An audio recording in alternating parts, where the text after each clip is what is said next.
Hello, my name is Tony. I saw this film when I was a kid, and when I was a kid, I thought it was a film about a car, not necessarily the man driving it. It was all about the car, an adult version of the Love Bug. The driver was pretty much superfluous to me. The car was the main character and the star of the show. I loved that car. I grieved when it crashed. A couple of years later, I saw it again. I realised something. I was a bigger kid then, an older kid, a kid who'd been around the block a few times. I realised that kids are fucking stupid. There is a fine line between childish stupidity and a state of awareness, and it's defined by approximately 2 years. Seeing something when you're 10 or 11 is a world away from seeing the same something when you're 12 or 13. Because by then, although I was still by definition a kid, and a stupid one at that, my perceptions and ways of processing shit had changed. The film wasn't about the car, you fuckwit. It was about the man driving it, and the man who acknowledges the man driving it. And also about the wider society, the politics and culture of that society that shapes and informs the behaviour of the driver. I didn't articulate it like that at the time, but on some cellular level I instinctively knew. Still a kid, still stupid, but not as stupid as I had been 2 years earlier. Some progress at least. I could tell time, tie shoelaces, shoplift and all sorts of things. What you have with Vanishing Point is superficially simplistic, very basic, rudimentary, straightforward. Kowalski, Barry Newman, is a car delivery driver. He arrives in Denver, Colorado late on a Friday night to drop off a black Imperial. Sandy, Carl Swenson, the grease monkey taking delivery of the vehicle, wants Kowalski to rest up. He won't, as he's determined to hit the road again to deliver a white 1970 Dodge Challenger RT 440 Magnum to San Francisco by Monday. Rattling with amphetamines, Kowalski sets off travelling at high speed. Very soon he comes to the attention of two key players in this scenario. The police, who he is determined to outrun and evade, and a blind black disc jockey, Super Soul Cleveland Little. He's broadcasting out of a tiny independent radio station KOW in a small hick town in Nevada. Super Soul becomes invested in Kowalski's pursuit by various police forces across states and champions him as the last American hero. He encourages him in his broadcast to continue to evade law enforcement. Monitoring his progress by listening in to police radio frequencies, Super Soul engages the interest of the media, and the chase and race continues towards an explosive finale. On the surface, it's an exciting car chase flick with lots of speedy shenanigans and auto stunts, an excuse for some adrenaline-ripping motor mayhem. On that level, it's very competent and visually gripping entertainment, and you can accept and enjoy it as just that. But there is more, a lot more. If you ask your average cinephile who was around at the time to cite the best road movies made in that general period, you're likely to get one of two responses. Either Monty Hellman's Two-Lane Blacktop or Hopper and Fonda's Easy Rider, neither of which hold any great favour with me. I found them pretty much artless and boring. So were you to ask me for my pick, and to date no one ever has, I must admit, I would come right back at you with Richard C. Sarafian's Vanishing Point. Now that might piss off a lot of aging hippies and potheads who hold those first two sacrosanct in the cinematic law of the old Church of Saint Counterculture. But I can't help that, and it's fair to say I don't fucking care. Vanishing Point is the one that does it for me. Sarafian is a director who made some films I don't much like or enjoy, except for Man in the Wilderness, which is a fine movie remade later as DiCaprio's The Revenant. He seemed to film in a way that paid more attention to the nothing going on in the background to the detriment of the something going on in the foreground, which made his movies, for me at least, a frustrating chore to watch. Vanishing Point transcends that irksome trait and is all foreground, it's all focus, and that focus is on three things: the car and the chases involving the car, and the two men who are both lost souls on a mission to wage one last campaign against the establishment to stick it to the man one last time. Initially, Kowalski is just a talented driver jacked up on Benzedrine, driving a beautiful powerhouse of a vehicle from point A to point B whilst outrunning and outmanoeuvring the cops on his tail. That's exciting and dynamic, propulsive and exhilarating, real cars driven by real drivers pulling off real stunts for real. It's bare bones stuff though, a sketchy framework to which the meat is gradually added by a drip feed of flashbacks and overheard police reports. We come to understand that Kowalski served in Vietnam, won the Medal of Honor, was a decorated soldier. Then he was a speedway and stock car racer. Finally, he was a big city cop. Furthermore, we see him intervene when his cop partner tries to rape a young girl, Sherry Foster, in the back of a squad car. Then he gets drummed out of the force for some trumped-up transgression. His girlfriend Vera Victoria Medlin tragically drowned in a surfing accident 5 years previously. Without the need for lengthy exposition, as the flashbacks are non-intrusive and skillfully implemented, a backstory is formed. Along with it, the notion that his motivation is something more than winning a bet he can deliver the Dodge Challenger on time. He's making something of a point, a statement, taking a last stand.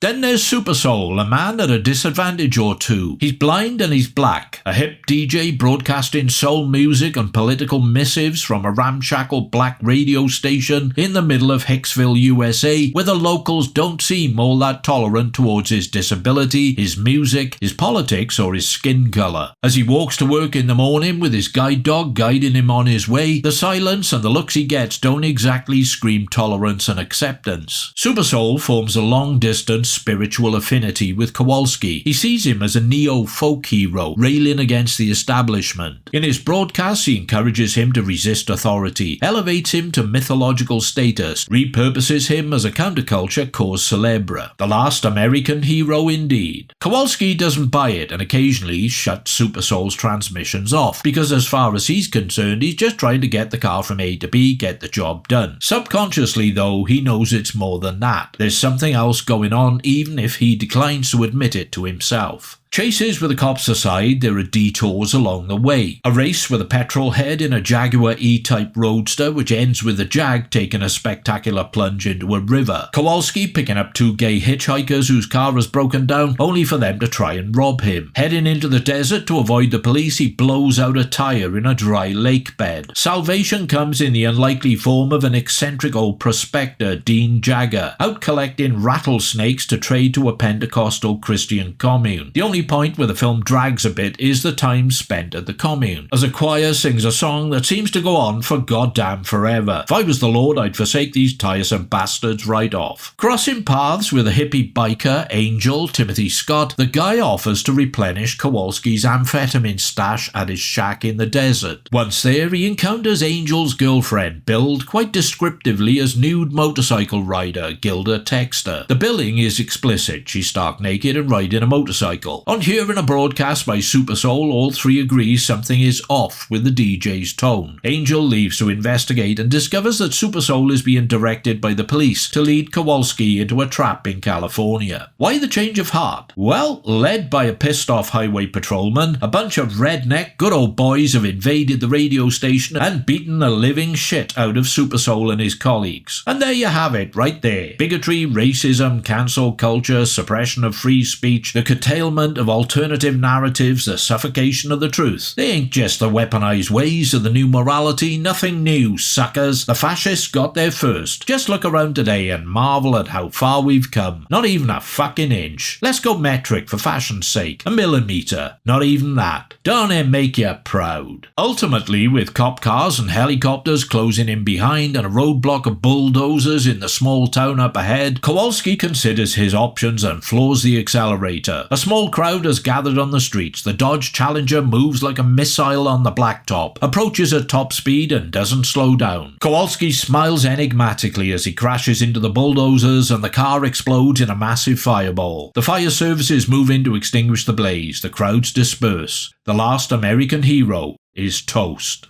The role of Kowalski went to relative unknown Barry Newman because producer Richard Zanuck wanted someone who was not instantly recognizable, someone for whom the audience would harbor no preconceptions. Sarafian originally wanted Gene Hackman. Personally, I think Zanuck made the right choice. Not that Hackman wouldn't have been bloody great, but Newman is ideal as a blank slate, whose character is incrementally filled in as the film progresses. Cleavon Little is terrific as Super Soul. Later, he quite unforgettably took the lead in Mel Brooks' Blazing Saddles, a criminally underused talent with a latent capacity for drama and comedy. He should have been a major leading actor, big star. He makes Super Soul a hyper-animated force of nature with a deeply humanitarian streak, a man standing up against a stacked system that effortlessly beats him down and breaks him like it's nothing but a flick of the wrist. It's over before you know it, and you're working for the man all of a sudden. Now, Sarafian said in an interview he wanted Kowalski to appear other otherworldly. With the world he is travelling through just a temporary phase on a journey to an ascension from one existence into another. I'm paraphrasing, but the gist is the movie is supposed to be an existential and philosophical treatise on the metaphorical death of 60s counterculture in the dark shadow of the Vietnam War and probably Altamont. And I suppose that makes more sense if you watch the original UK cut of the movie. In that, there was a 7-minute sequence hacked from the US release because it was felt by the powers that be US audiences would find it confusing. The studio decreed the target audience was a bunch of dumbasses. How does that make you feel, USA? Well, let's see. Near the end of the film, Kowalski picks up an attractive female hitchhiker, Charlotte Rampling. I mean, it's Charlotte Rampling, why wouldn't you? She offers him some marijuana, which he smokes. Their conversation is mysterious, cryptic. He stops the car when he begins to feel stoned. The hitchhiker tells him something along the lines of, "I've been waiting for you for a long time. Everywhere and since forever." Kowalski falls asleep, and when he wakes up, he is alone. The hitchhiker was intended to be an allegorical figure representing the angel of death. What links with this is something I personally never seen mentioned by anyone else. The 3 key females in the movie, the girl almost raped in the squad car, Kowalski's dead love Vera, and the nude girl on the motorcycle. They're all blonde, all slim, and all look very similar. I think they're intended to be variations of the same woman, representing significant waypoints on Kowalski's journey through life, then manifested and embodied finally as the hitchhiker, the harbinger of his impending death. Admittedly, the hitchhiker isn't strictly blonde and looks different to the others, so I might be full of shit. Well, it's a thought. Not that I might be full of shit, which may well be the case, but you know what I mean. Probably. John A. Alonzo's cinematography captures the desert landscapes beautifully and is charged with energy. You've got some souped-up chase action and exceptional stunt work for the time, especially if you appreciate the realism of it. Add to that a faintly mystical undercurrent that isn't too invasive or jarring, and socio-political commentary simmering away in the bedrock. It's more accessible than 2-lane blacktop and easy rider, and from my perspective, far more entertaining and meaningful. It's Sarafian's best film. And again, from my perspective, best road movie from that era. Oh, and let's not forget the car. That magnificent car. I fell in love with every single aspect of it. It is a love that has endured, which is more than I can say for some things. Thank you for your time and attention. Please feel free to do whatever you choose to do next. Hit like, don't like, comment, subscribe, check out my early access Patreon thing, or even make a welcome financial contribution via the thanks button. There will be some more soon. The festive season approaches, and who can say what delights that may bring. Arrivederci for now, pilgrims.